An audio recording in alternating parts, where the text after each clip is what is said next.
Crime and Punishment, Dostoevsky's vision of redemption through suffering. Hook and intro. Have you ever wondered what drives a person to commit an unthinkable act, not out of malice or madness, but from a calculated philosophical conviction? What if they believed their actions, however horrific, were for the greater good, a necessary step towards a better world?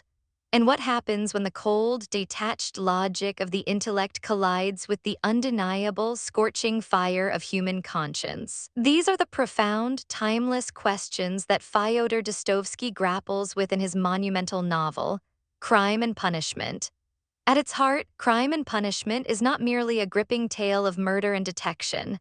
It is a searing psychological journey into the mind of Rodion Raskolnikov, an impoverished former student who concocts a theory that divides humanity into ordinary and extraordinary individuals. He believes these extraordinary few, like historical figures such as Napoleon, possess the moral right to transgress laws, even commit murder if it serves a higher, transformative purpose. Our core theme today is an exploration of the perilous illusion of intellectual superiority and the profound, redemptive power of suffering and genuine human connection. This novel, published in 1866, remains startlingly relevant in our modern world, where abstract ideologies can still justify extreme actions, and where the search for individual meaning often clashes with universal moral principles. Dostoevsky challenges us to look beyond simplistic notions of good and evil, crime and punishment. He forces us to confront the uncomfortable truth that while the intellect can rationalize almost anything, the human soul possesses an inherent moral compass that cannot be easily silenced. When that compass is ignored, the resulting torment is far more devastating than any legal consequence. In a world increasingly driven by rationalism, data, and the pursuit of individual achievement, Dostoevsky's masterpiece offers a crucial counter-narrative.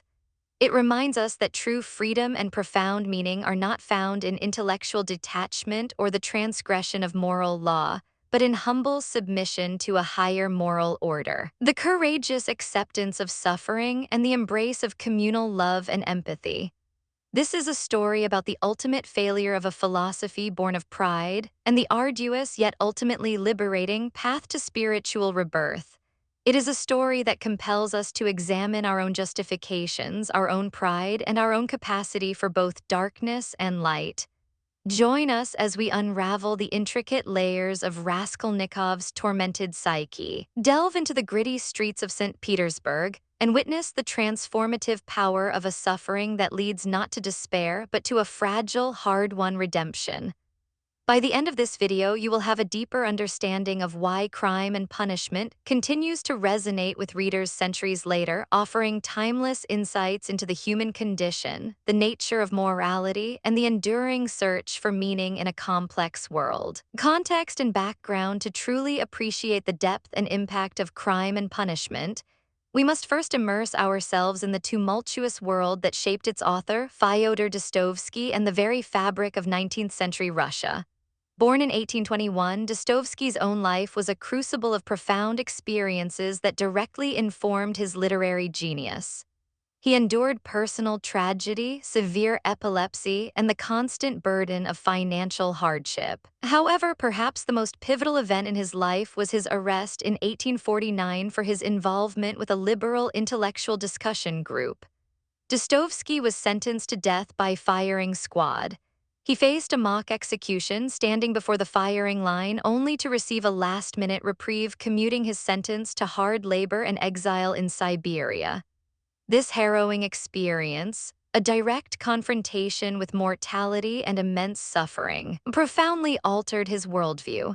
He emerged from Siberia a fervent critic of the atheistic, rationalist, and socialist ideas that had attracted him in his youth, embracing instead a deep, personal Christian faith. These experiences provided him with an unparalleled understanding of guilt, suffering, and the human capacity for both degradation and redemption, themes he would relentlessly explore throughout his literary career. Crime and Punishment, published in 1866, was Dostoevsky's first major novel after his return from Siberia, and it is saturated with the intellectual and social ferment of mid-19th century Russia. This was a period of intense upheaval following the abolition of serfdom in 1861, which, while liberating, also led to widespread poverty and social dislocation in the burgeoning urban centers. St. Petersburg, the novel's primary setting, is depicted not as a grand imperial capital, but as a suffocating, squalid, and feverish labyrinth of cramped apartments, taverns, and narrow, dusty streets.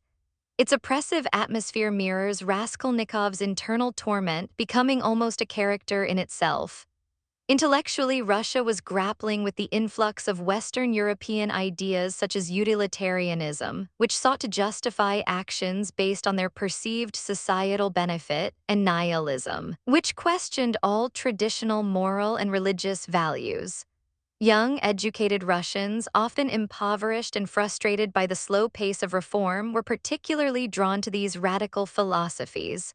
Dostoevsky saw these ideologies as dangerously abstract, detached from the spiritual and moral realities of human existence, and believed they could lead to moral decay and social chaos.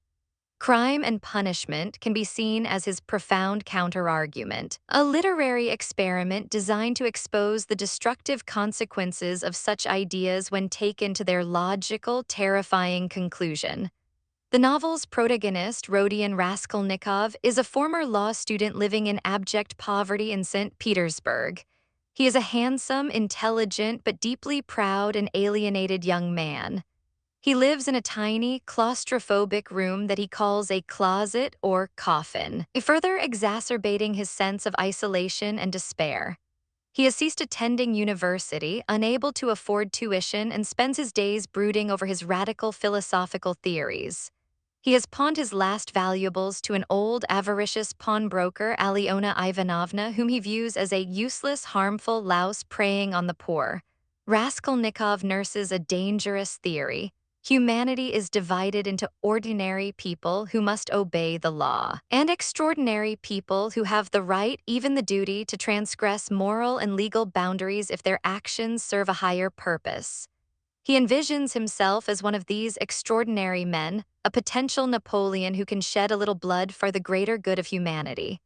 He rationalizes that by eliminating the useless pawnbroker, he could use her money to launch his own career and help countless others, including his own impoverished family. This intellectual conceit is the primary driver of his crime.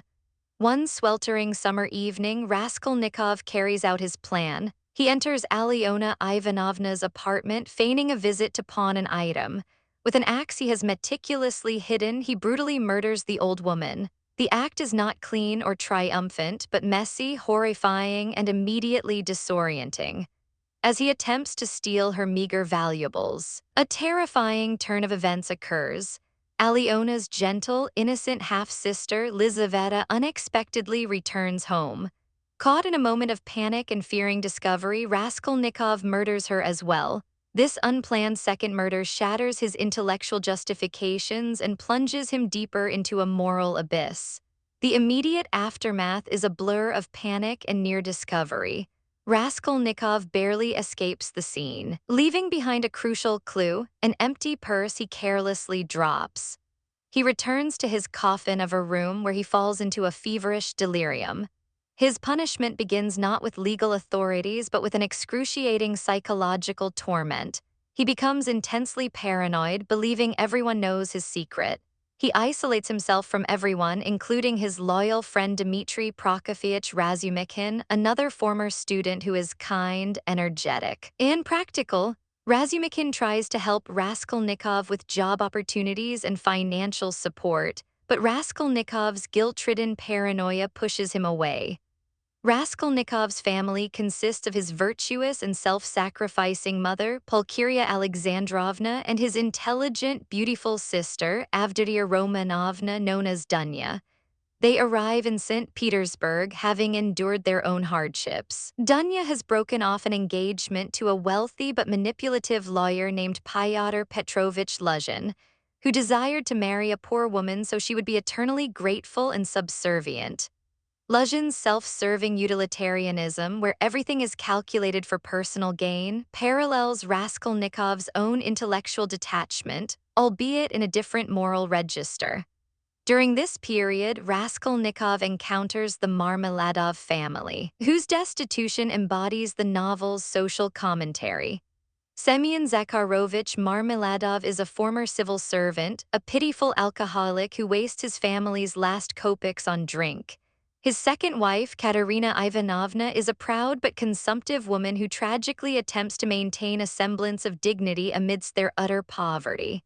Their eldest daughter, Sonya Marmeladova, Raskolnikov's future spiritual guide, is forced into prostitution to support the family. Sonya embodies Christian humility, self-sacrifice, and unconditional love, representing the antithesis of Raskolnikov's intellectual pride. The cat-and-mouse game between Raskolnikov and the astute investigating magistrate Porfiry Petrovich forms a significant part of the narrative.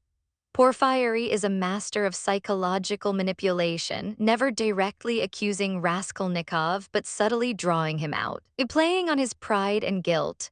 Porfiry understands Raskolnikov's extraordinary man theory, having read Raskolnikov's published article, and uses this knowledge to dismantle Raskolnikov's defenses. He states that Raskolnikov is suffering not from the fear of legal punishment, but from his inability to reconcile his intellectual justifications with his innate moral conscience. As Raskolnikov's psychological torment intensifies, he is drawn to Sonya. He confesses his crime to her, attempting to justify it with his theory. Sonya, horrified but filled with boundless compassion, urges him to confess publicly, to accept his suffering, and to find redemption through God. She represents the only path out of his spiritual abyss. Another key character is Arkady Ivanovich Svidrigailov, a cynical, debauched nobleman who pursued Dunya in the past. Svidrigailov, a man who has transgressed moral boundaries without apparent guilt, serves as a dark double to Raskolnikov, showing a potential path Raskolnikov might have taken if his conscience had truly been silenced. However, Svidrigailov's ultimate despair and suicide highlight the emptiness of a life lived without moral anchor. Finally, driven by his unbearable guilt and Sonya's unwavering influence, Raskolnikov confesses his crime in a public square, then to the police. He is sentenced to 8 years of hard labor in Siberia.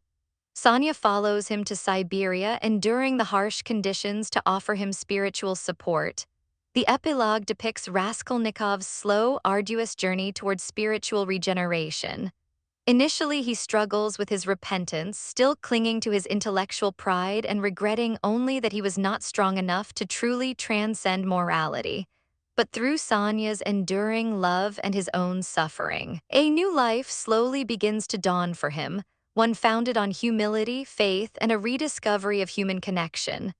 Core narrative and analysis, our journey into crime and punishment centers on the profound interplay between intellectual pride, the inescapable burden of conscience, and the arduous path to redemption through suffering and human connection.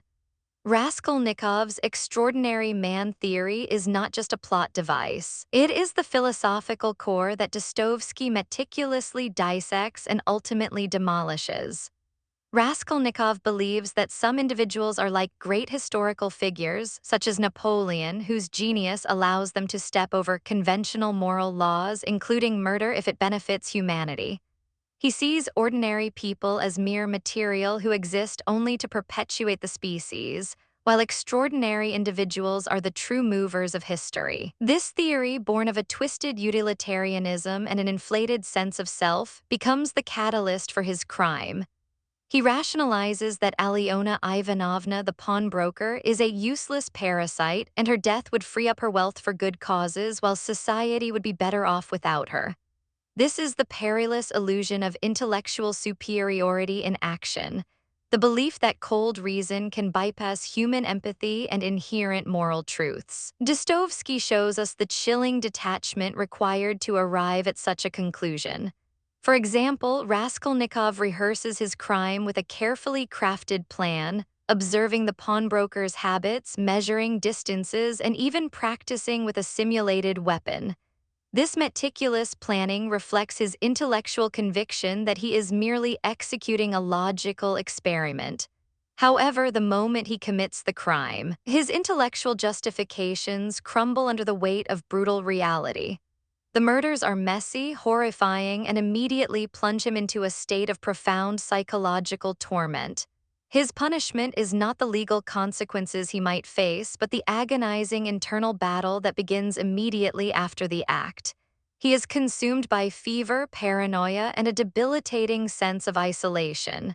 His conscience, which he believed he could transcend, relentlessly attacks him. Dostoevsky masterfully portrays this internal suffering through Raskolnikov's hallucinations, his physical ailments, and his overwhelming anxiety that everyone knows his secret. For instance, he repeatedly falls into a feverish delirium, waking up confused and disoriented, his thoughts swirling with fragments of the crime and fears of discovery.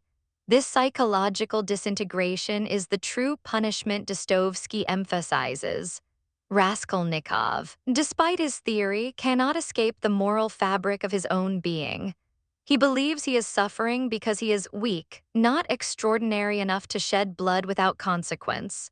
This demonstrates his continued intellectual pride, his inability to see the inherent flaw in his theory itself rather than in his execution of it. His pride tells him he is a failed Superman, not that his Superman philosophy is inherently flawed. Raskolnikov's isolation is a direct consequence of his crime. He pushes away his caring friend Razumikhin, his loving mother and sister, and even finds himself repulsed by the very idea of human contact. He tries to cling to his intellectual solitude, believing it to be a mark of his superior status, but it only leads to utter despair and loneliness. This highlights Dostoevsky's belief in the fundamental human need for connection and belonging. To sever one's ties with humanity, even in theory, is to destroy oneself. Into this abyss steps Sonya Marmeladova, the embodiment of humility, faith, and unconditional love.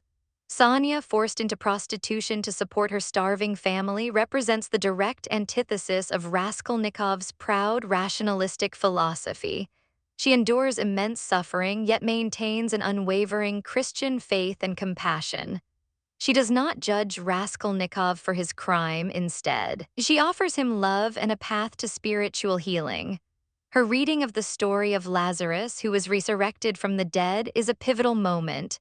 It is a symbolic invitation for Raskolnikov to undergo his own spiritual rebirth, to die to his old, prideful self and embrace a new life. Sonya's influence gradually chips away at Raskolnikov's intellectual defenses. She urges him to confess publicly, to go to the crossroads, bow down. Kiss the earth you have defiled and say to all the world, I am a murderer. This act of public confession, followed by the acceptance of punishment, is not about legal retribution for Dostoevsky. It is about an act of profound humility, a rejoining with the suffering of humanity, and a necessary step towards spiritual purification. For Dostoevsky, suffering is not merely a consequence of sin, it is a catalyst for rebirth, a crucible through which the soul is refined. And the astute investigator, Porfiry Petrovich, plays a crucial role in dismantling Raskolnikov's intellectual pride. Porfiry doesn't need physical evidence. He uses psychological insight, understanding Raskolnikov's theory and his internal conflict. Porfiry tells Raskolnikov it was wounded pride that made him ill. He sees that Raskolnikov's suffering is self-inflicted, a result of his inability to be as extraordinary as his theory demanded. Porfiry's calm, insightful questions force Raskolnikov to confront the absurdity and ultimate failure of his rationalizations, breaking his intellectual fortress brick by brick. Raskolnikov's eventual confession, though agonizing, marks the beginning of his potential redemption. It is not an act of fear, but an act driven by the unbearable weight of his conscience and Sonya's love. His exile to Siberia, a physically harsh and desolate place, becomes a symbolic journey of spiritual purification. In the epilogue, Raskolnikov is still struggling.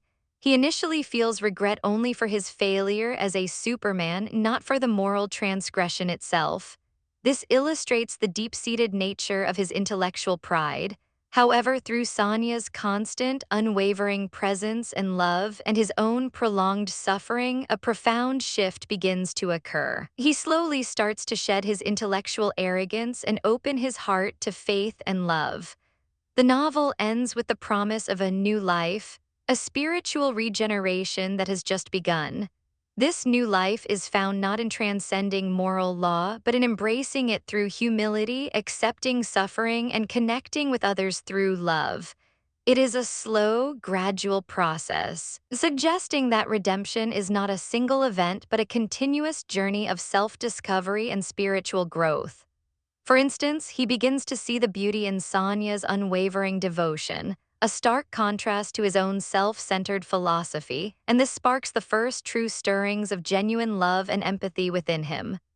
Dostoevsky critiques rationalistic philosophies by showing their ultimate destructive potential when detached from empathy and spiritual grounding. Raskolnikov's theory bears a superficial resemblance to later Nietzschean concepts of the Übermensch or overman, where an individual transcends conventional morality to create new values. However, Dostoevsky's narrative offers a profound counterargument. Such transcendence, when based purely on individual will and intellectual pride, leads to isolation, suffering, and moral destruction. True transcendence, Dostoevsky implies, comes not from defying God, but from humbly embracing divine love and the inherent moral order of the universe. Furthermore, the novel critiques the dangers of a distorted utilitarianism, where the greatest good is used to justify the sacrifice of individual human lives. Raskolnikov's decision to murder the useless pawnbroker for the benefit of many is a chilling example of this. Dostoevsky demonstrates that such calculations inevitably lead to the dehumanization of others and the corruption of the self. The lives of even the ordinary or useless possess inherent dignity and value, a truth that Raskolnikov's theory utterly fails to grasp.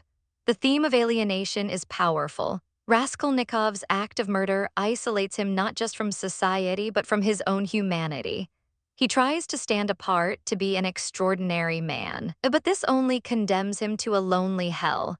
The contrast with Sonya, who, despite her forced prostitution, remains deeply connected to humanity and God through her compassion and faith, is striking.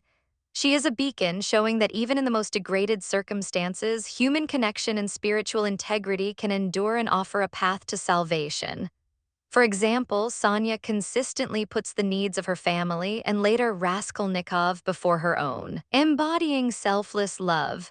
In essence, Crime and Punishment is a powerful philosophical experiment.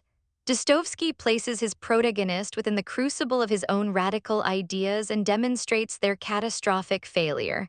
He argues that reason, when divorced from morality, empathy, and faith, becomes a destructive force. The novel is a testament to the enduring power of the human conscience, the necessity of suffering for spiritual growth, and the redemptive force of unconditional love. It champions a profound humanism rooted in shared vulnerability and the interconnectedness of all souls, a stark contrast to the cold, calculating detachment of Raskolnikov's initial philosophy. Deep insight and reflection, the profound questions raised in Crime and Punishment transcend its 19th-century Russian setting and resonate deeply with our modern world. The illusion of intellectual superiority and the redemptive power of suffering and connection are timeless themes that offer crucial insights into contemporary challenges. Consider the critique of ideological extremism. Raskolnikov's justification for murder based on a higher purpose or a greater good finds chilling parallels in various forms of extremism today. Whether it is political terrorism, radical cults, or online echo chambers that dehumanize the other, the core mechanism remains the same.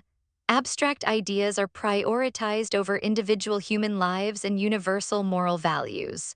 For example, extremist groups often rationalize violence against innocent civilians by arguing they are fighting for a purer society or a divine cause, viewing their victims as obstacles or ordinary people who must be sacrificed. This is Raskolnikov's theory amplified on a global scale. The novel also offers a potent warning against unchecked utilitarianism and the dangers of purely rational decision-making. In our age of advanced technology, artificial intelligence, and big data, there's a growing temptation to make decisions based solely on algorithms and the greatest good for the greatest number. But what happens when that calculation devalues individual rights or unique human experiences?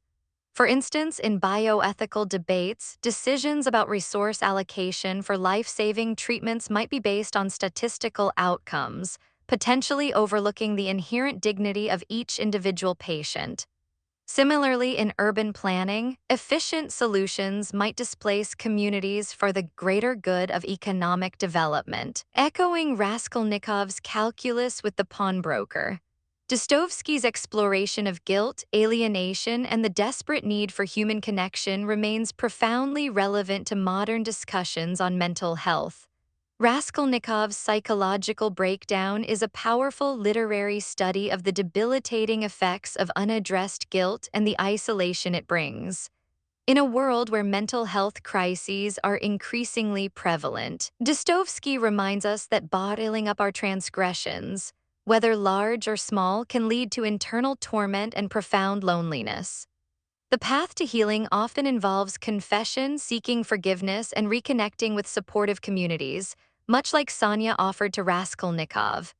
Examples include therapy practices that emphasize acknowledging past actions and seeking reconciliation, or support groups built on shared vulnerability and mutual understanding. The theme of suffering as a catalyst for growth also speaks to our contemporary understanding of resilience and personal transformation.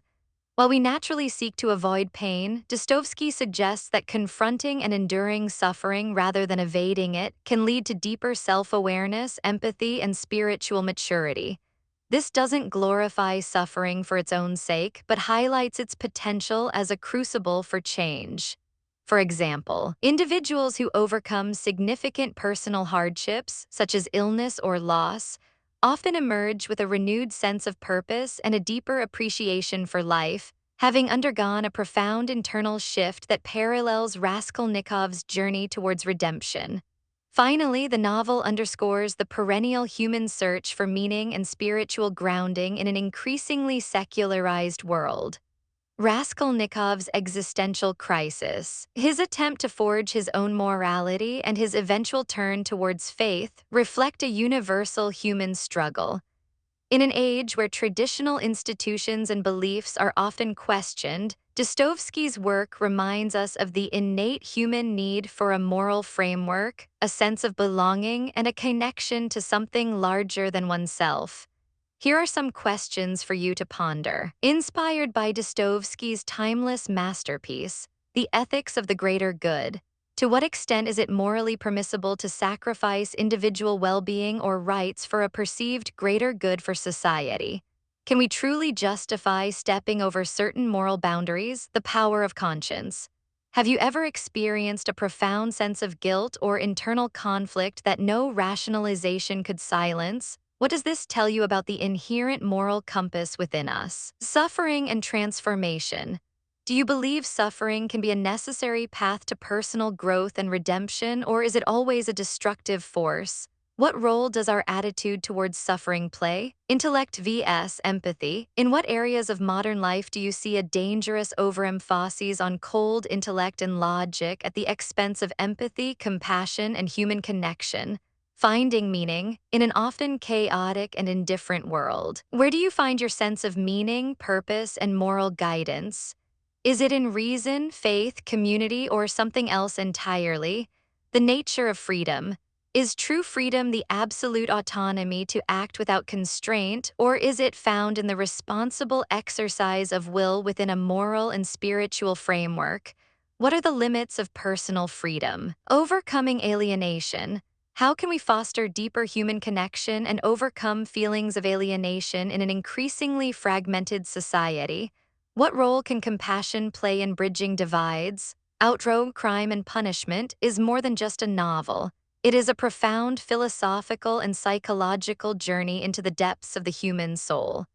Dostoevsky demonstrates with searing clarity that the illusion of intellectual superiority, when divorced from empathy and a higher moral order, inevitably leads to profound suffering and alienation. He shows us that true punishment is not primarily external, but an internal, agonizing torment of conscience. Ultimately, the novel champions the redemptive power of suffering, humility, and unconditional love, offering a difficult but ultimately hopeful path to spiritual rebirth and genuine human connection. If Dostoevsky's exploration of the human condition has captivated you, there are countless other avenues to explore. You might delve deeper into his other masterpieces, such as The Brothers Karamazov, which further explores themes of faith, doubt, and the nature of good and evil through the story of a parricide and its impact on a family. Or perhaps Notes from Underground, a raw, unsettling confessional novella that delves into the mind of an alienated, bitter anti-hero, offering a powerful critique of rationalism and utopian ideals. You could also explore the broader philosophical movement of existentialism, which, though formally developing after Dostoevsky, owes much to his insights into freedom, responsibility, and the search for meaning in a seemingly absurd world. Thinkers like Soren Kierkegaard or Albert Camus pick up many of these threads. Or consider the historical context of nihilism and its continued influence on radical political thought, tracing its evolution from 19th century Russia to contemporary movements. What are your thoughts on Raskolnikov's journey? Do you believe his redemption was truly complete or merely the beginning of an ongoing struggle? What lessons from crime and punishment do you find most relevant to your own life today? Share your reflections in the comments below. Your insights enrich this ongoing conversation about one of literature's most enduring and impactful works. Thank you for joining us on this deep dive into Dostoevsky's Crime and Punishment. May Raskolnikov's arduous journey remind us all of the profound and often painful path to self-discovery, the inescapable power of our conscience, and the timeless, redemptive grace of human love and humility. Until next time, and keep exploring the rich tapestry of human thought and experience.